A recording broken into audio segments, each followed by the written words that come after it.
Quick lesson. Judges don't play about respect. Sending profanity to the court? That's like insulting the referee before the game even starts. You're guaranteed to lose points. With profanity in it. Number one, your case is set on the day it's set. The person who you need to perhaps send that to is the person who is not here. Correct. Do you unfold your arms? So don't do that. One, you need to speak to your attorney, and your attorney needs to be here. This case has been set numerous times waiting for your attorney. So the fact that you have what you put in your letter, I have bills to pay, I'm not a scrub, Correct. I have my own house and car now and have to pay the bills. That's correct. That's who you need to be sending that to your attorney. Which I have. And there's nothing I can do with that. And then you sending me here every day, every day. Yeah. How am I going to pay bills? Yeah. You say this is a place of communication. Well, here's the communication. You need to talk to your attorney, because guess what? The court schedule doesn't revolve around your attorney. It doesn't revolve around you. And not to be rude or anything, but he doesn't revolve around you either. He has stuff to do. He has federal inmates out of county. All right, I can't make him. I tried. All right. So this is what we're going to do. Oh, we're going to wait for his attorney. Okay. Thank you. May I be excused? Or?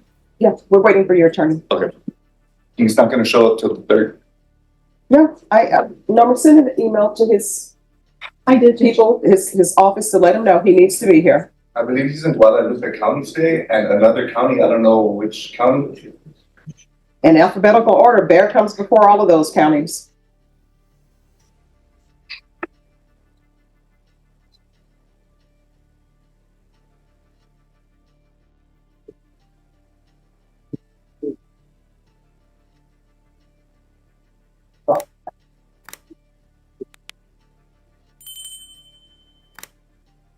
All right, are the parties ready on Gabriel Echa? We're going to find out how to pronounce that when you all come up. At least how I can pronounce it. I'll let him explain that. How do you pronounce it? Echa. Okay, Echa. All right, court is calling 2024 CR 1497, State of Texas versus Gabriel Echa. And here's the charge. Evading arrest with a vehicle, a third-degree felony. Translation, to 10 years on a line and up to 10 grand in fines. This is way more serious than just a traffic ticket. Yeah. Could I have parties announced for the record for the state? Jason Garahan, Your Honor. Defense? Brian Kimbrough. And are you Mr. Echa? Yes. Counsel, have you received all the discovery that you reviewed with your client? I did. Mr. Echa, did you review the document entitled Application for Deferred Adjudication with your attorney? Did you understand it and sign it? Yes, Your Honor. Did you review the true bill of indictment with your attorney? Did you understand it? Counsel, do you waive the reading of the indictment? I do. State, are you proceeding on the indictment as presented? We are, Your Honor. Mr. Echa, did you review the document entitled Court Admonishments and Defendant's Waivers and Affidavit of Admonitions with your attorney? Did you understand it and sign it in all the appropriate places? Did you understand you're charged with the offense of evading arrest detention with a vehicle? That's a third-degree felony. Range of punishment is anywhere from 2 to 10 years in prison and up to a $10,000 fine. Did you understand? Yes, ma'am. If you have a plea with the state, the court does not have to follow your plea. If for any reason the court does not follow your plea and gives you more than you bargained for, the fact that you entered a plea will not be used against you, and you will be allowed to withdraw your plea. Did you understand? Yes, ma'am. Did you understand you have a right to jury trial, a right for you or your attorney to cross-examine and confront any witnesses the state would call in, the right to remain silent? Did you understand by entering this plea you were giving up those rights?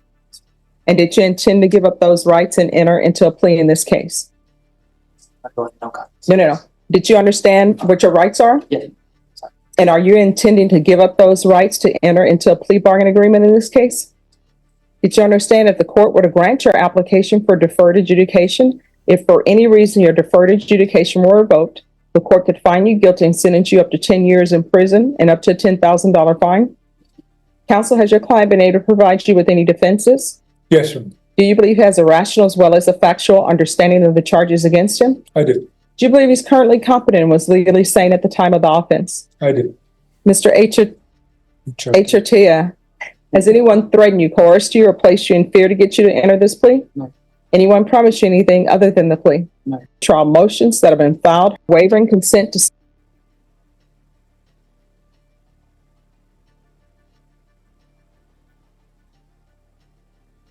All right, after reviewing state's exhibits 1 and attachments, the court will find there's sufficient evidence to find you guilty. Court will defer finding of guilt as you've applied for deferred adjudication. Are you proceeding with sentencing? Yes, sir. Anything you wish to say on behalf of your client? I would ask the court to follow the plea bargain. Mr. Echarte has no criminal record. He's what, 20 years old, Your Honor. This was a big mistake. He understands that, and he'll do well on probation, I'm sure. All right. So why are you going 100 miles per hour? To be honest with you, Your Honor, that day I was going to school.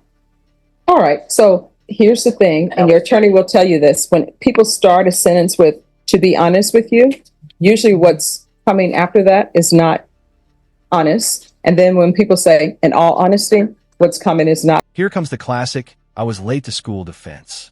But speeding at 100 miles per hour isn't just running late. It's turning your car into a potential weapon. Would you buy that excuse if you were on the bench? Honesty. Whenever you hear people talking and they say, well, with all due respect, what's about to come is without respect. So you're speeding, going 100 miles per hour. Why? I was going to school. Yeah, but why are you going 100 miles per hour? Other people go to school. They're not going 100 miles per hour. I'm sorry, what? I was running late here. So you're running late. And what school were you going to? I was going to Pathways Home Education.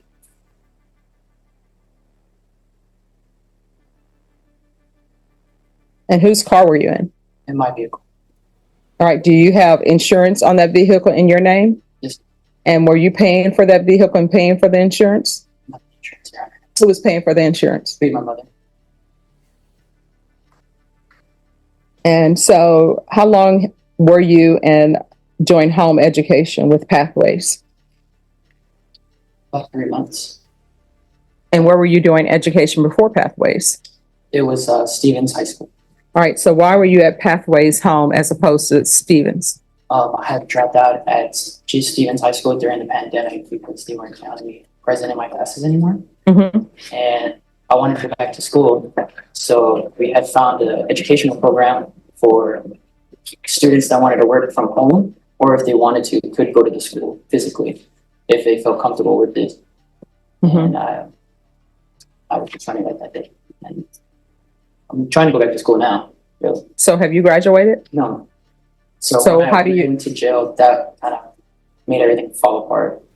And then I bet when you went to jail, that sort of woke you up too. Yes, ma'am. So how far did you go in school? How far? About junior year. So you're in your junior year, you're 20. School is different from when I went. At that time, It was rare that 18-year-olds were still in high school. They had already graduated. So I'm trying to figure out why I at got held back in 20. first grade. I'm sorry? I got held back in first grade, Okay.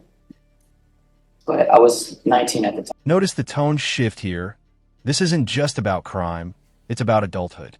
At 20, the court doesn't see you as a kid making mistakes. It sees you as an adult making choices. Big difference. So I was still eligible for a high school diploma.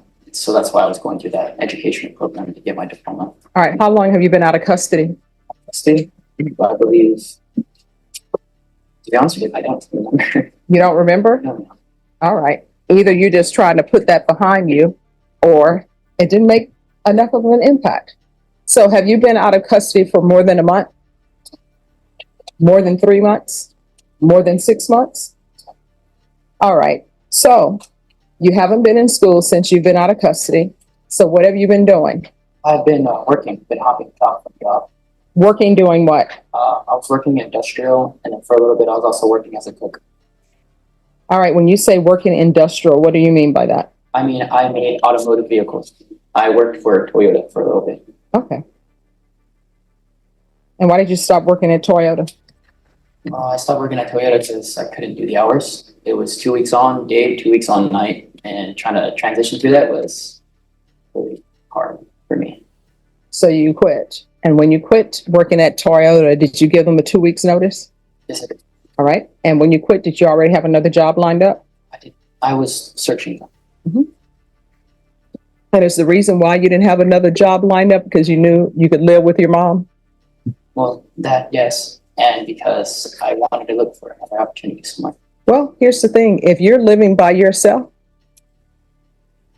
or either if you're living and the household is dependent on your income, you can't just say, this job, I don't like their hours, so I'm going to quit.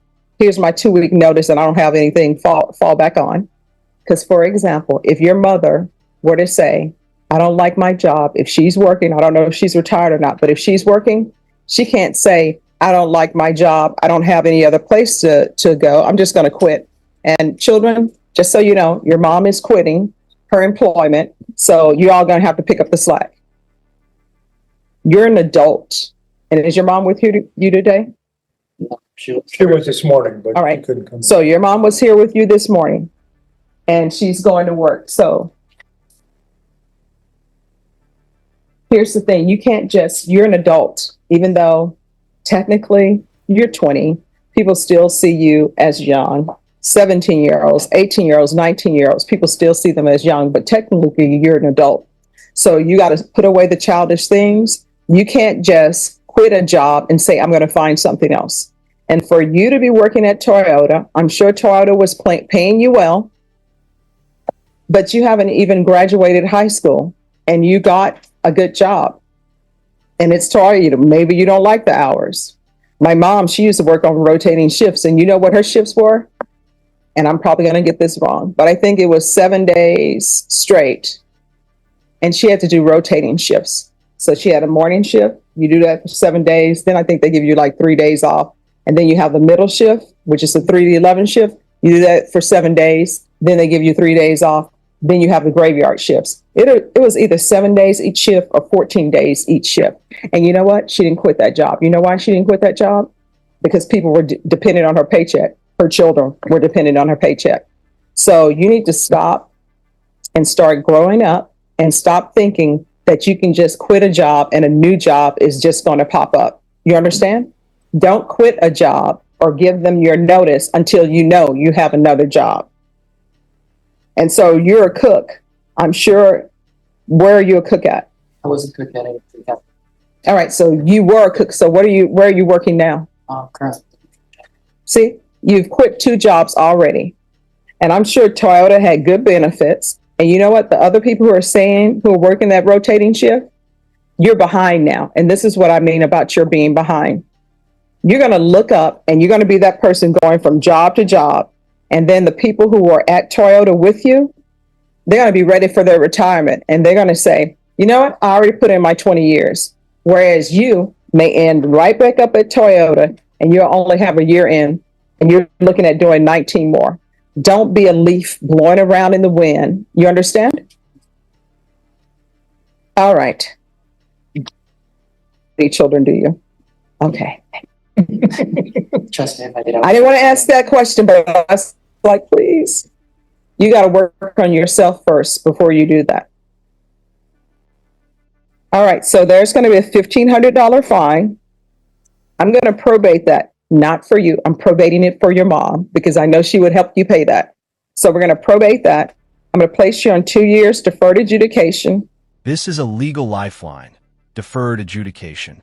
Basically, a deal where the court presses pause on guilt, as long as he plays by the rules. Mess up again, and that pause button turns into a fast forward to prison. You're going to get employment. You understand? And I'm going to require that you stick with that job. The only time you can leave the job you have, of course, if there's something dangerous happening, they're violating OSHA standards. The only time you'll be able to leave that job, if they're not violating OSHA standards, is if you already have another job. You understand? We're not going to do that anymore. So it's going to be proof of employment within 30 days. There's to be no employment as a home health care provider or with minors. Oh, and by the way, at Toyota, that shift you were working, I'm sure if you put enough time in, they probably would have given you a different shift. Those shifts are usually for people that they're trying to see if you're going to last. So if I were in your position and I haven't graduated from high school, Toyota seems like it's a good place to be in as far as benefits, 401k. I'm sure they'll do medical, dental, all of that. You understand? There is going to be regular reporting by Zoom or in person. There'll be regular random UAs. Defensive driving course.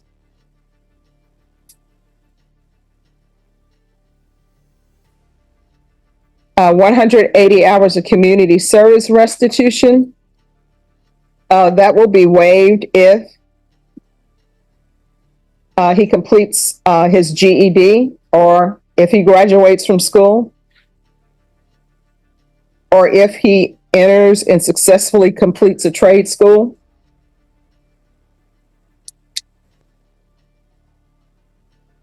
There's going to be field visits, one time per month for 2 months.